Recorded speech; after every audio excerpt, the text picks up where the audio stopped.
ಕುಮಟಾ ಪಟ್ಟಣದ ಪತಂಜಲಿ ಯೋಗ ಕೇಂದ್ರದಿಂದ ಹಮ್ಮಿಕೊಂಡ ಜಡಿಬೂಟಿ ದಿನಾಚರಣೆಯನ್ನ ಔಷಧಿ ಗಿಡವನ್ನ ನೆಡುವ ಮೂಲಕ ಅರ್ಥಪೂರ್ಣವಾಗಿ ಆಚರಿಸಲಾಯಿತು.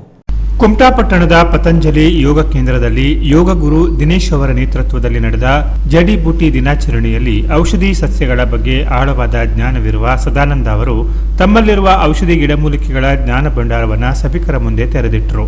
ಹಾಸ್ಯ ಮಿಶ್ರಿತ ವಿವರಣೆಯು ನಮ್ಮೆಲ್ಲರಲ್ಲಿ ಔಷಧೀಯ ಸಸ್ಯಗಳ ಬಗೆಗಿನ ಕುತೂಹಲ ಇಮ್ಮಡಿಗೊಳಿಸಿತು. ಪ್ರಾಯೋಗಿಕ ವಿವರಣೆಯ ಫಲಶ್ರುತಿಯಾಗಿ ಅವರು ಪರಿಚಯಿಸಿದ ಗಿಡಮೂಲಿಕೆಗಳನ್ನು ಸಭಿಕರು ಪಡೆದುಕೊಂಡರು. ಬಳಿಕ ಕುಮಟಾದ NWKRTC ಘಟಕದ ಆವರಣದಲ್ಲಿ ಘಟಕ ವ್ಯವಸ್ಥಾಪಕರಿಂದಲೇ ಔಷಧಿ ಗಿಡವನ್ನು ನಡೆಸುವ ಮೂಲಕ ಔಷಧ ವನ ಮಹೋತ್ಸವವನ್ನು ಅರ್ಥಪೂರ್ಣವಾಗಿ ಆಚರಿಸಲಾಯಿತು. ಅರಿಶಿನ, ತುಳಸಿ, ಬೇವು ಬಳಸೋಣ, ರೋಗಕ್ಕೆ ವಿದಾಯ ಹೇಳೋಣ, ಔಷಧಿ ವನವ ಬೆಳೆಸೋಣ, ಆರೋಗ್ಯದ ಪಥದಲ್ಲಿ ಸಾಗೋಣ ಎಂಬ ಘೋಷವಾಕ್ಯದಡಿ ಕಾರ್ಯಕ್ರಮ ಯಶಸ್ವಿಯಾಯಿತು. Canara plus news, Kumta.